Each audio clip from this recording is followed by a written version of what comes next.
outside we're like, oh, good job. But from the inside, the nervous system says, this is really dangerous. Without the substance, clients experience that increased panic, emotional flooding. Emotions, see, remember before, if you're not in your window of tolerance, when you're in your window, you can think and feel at the same time. But when you're out of the window of tolerance, you can't think and feel at the same time. And now we're taking the substance away and asking them to feel all the things that they haven't wanted. They've been trying to get away from feeling those things. So they get what's called an emotional flooding. It's literally the gates open. And the intrusive thoughts really kick in. There's physical agitation and restlessness, shutdown or disassociation, and intense cravings. And those cravings are driven by survival, not desire. And that's what's so confusing. A lot of times they don't want to use, but their body says, you want to survive? We need to put this back in our system. You know you can't handle this by yourself. And this is why early recovery is often described as unbearable, overwhelming, or terrifying. The body is suddenly exposed to sensations and emotions it previously didn't have the capacity to tolerate. So from a nervous system lens, relapse often isn't about wanting the substance, it's about wanting relief. It's also why insight alone doesn't work.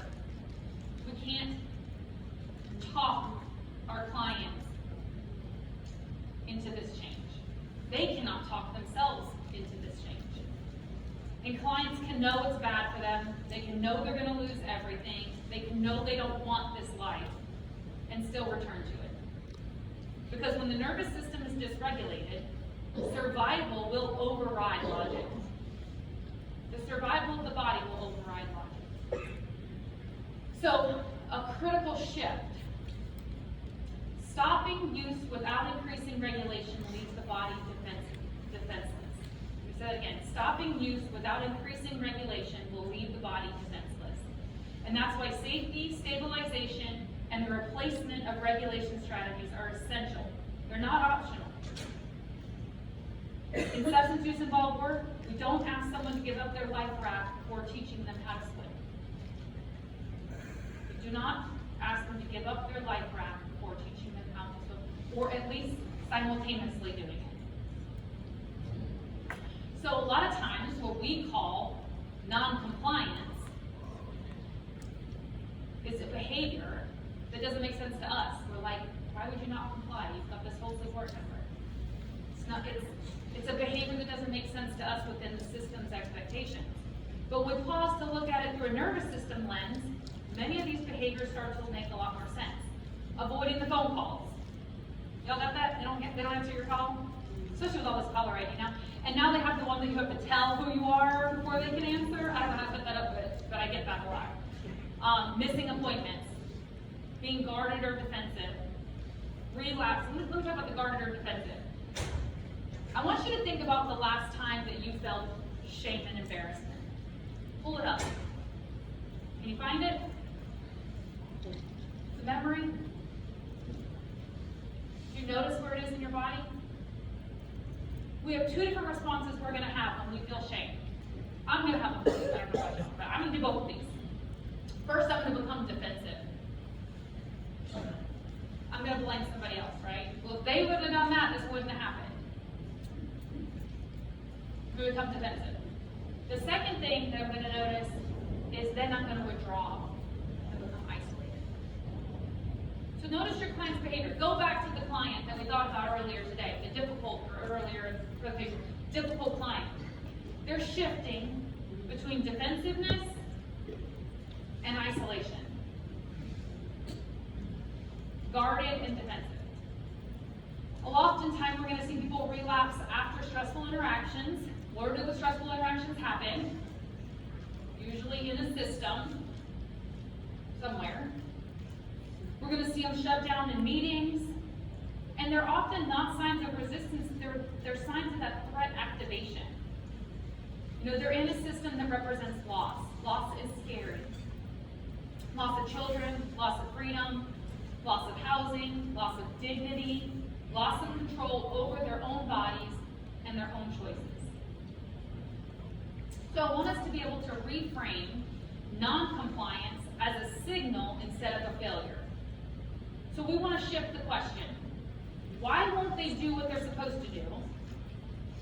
Instead to, what is their nervous system responding to right now? It doesn't remove accountability. It allows us to apply accountability in a way that actually works.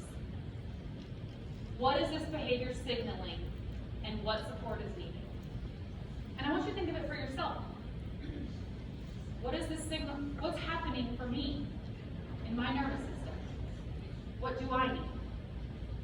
Because I don't know about you, but sometimes I ask myself, why aren't I doing the things that I'm supposed to do?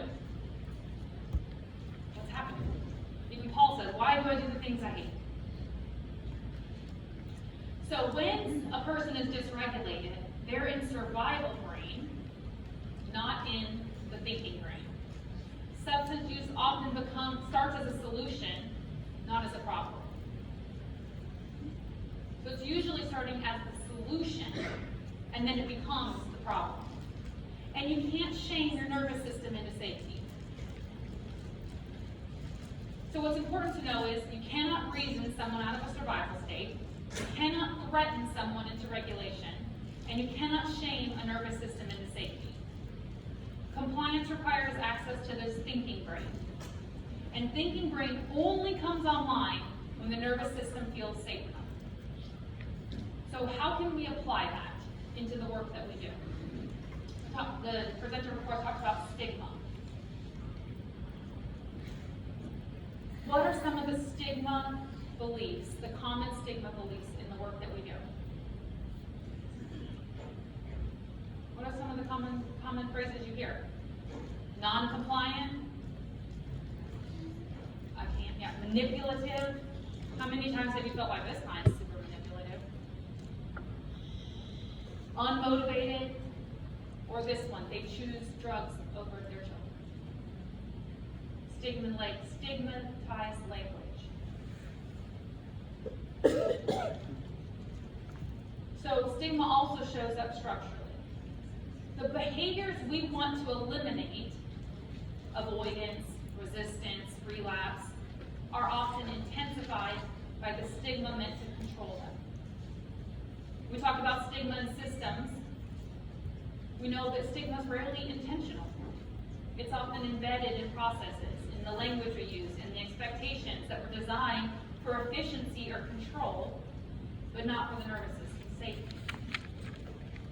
Stigma shows up not just in what is said, but how systems respond to people who are substance involved. In child welfare and court settings, stigma often looks like language that frames parents as choices over children. Zero tolerance responses to relapse, public correction or shaming in meetings, and expectations of immediate behavior change without stabilization. And interpreting fear or shutdown as a lack of remorse. Fear and shutdown is not a lack of remorse. It's a shutdown of the nervous system. It's a safety switch.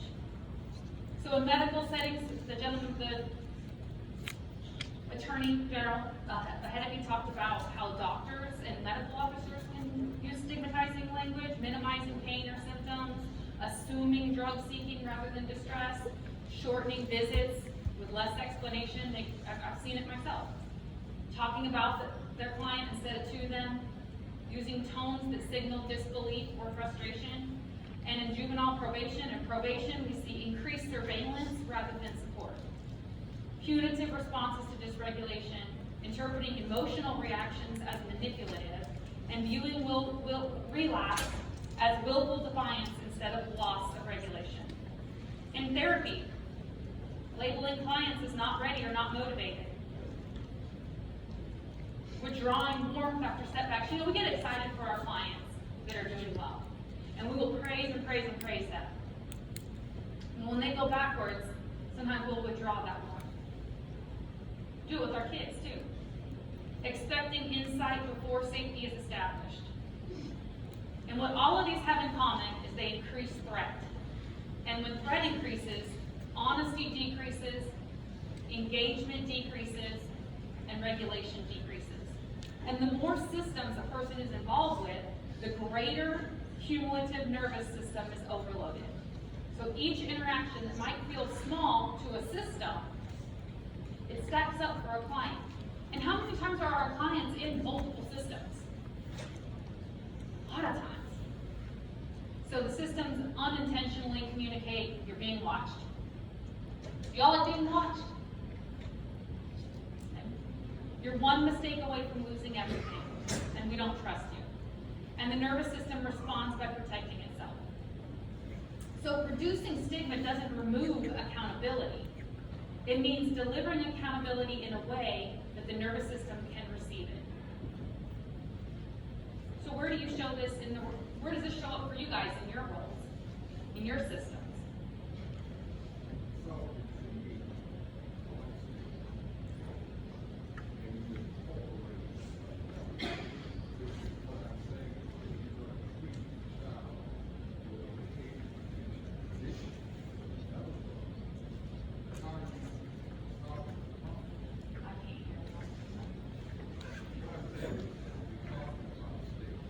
States.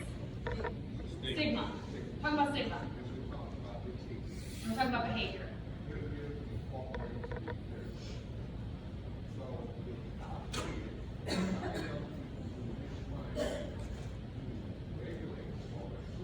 Okay, helping to treat children with one problem. And we're using another problem to treat it. Yeah, that's exactly what's happening. Are you asking me how to answer that? How to fix it?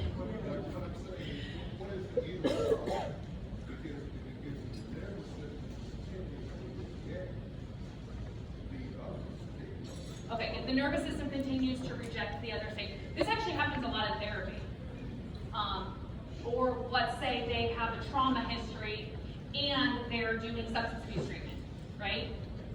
So, okay, perfect example. Just as the Attorney General said earlier, it takes multiple different services and resources that are hitting the different needs at the same time. But we have to do regulation first. What are the?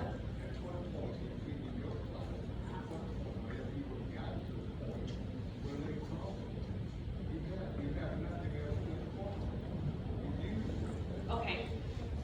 This sounds more like a statement of a problem than something I'm gonna fix today. Right? But maybe we'll be able to answer some of that for you in a minute.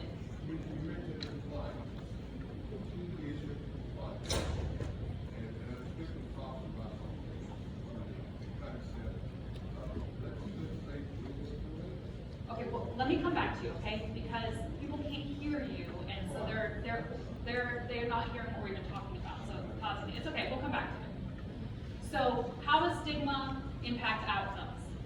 It doesn't just affect how clients feel, it directly impacts their behavior, engagement, and outcomes. So when someone experiences stigma, their nervous system detects the threat. The threat response reduces access to the thinking brain, and it narrows the window of tolerance. So then what happens is, people don't become more motivated, they become more protective. They become less honest. They become less engaged. They avoid or no-show appointments. They shut down. And they increase their reliance on substance for regulating themselves. So it actually does the opposite of what we're looking for. Kind of went over that already. So I want to talk about, on the left is what happens when the systems rely primarily on stigma, even unintentionally.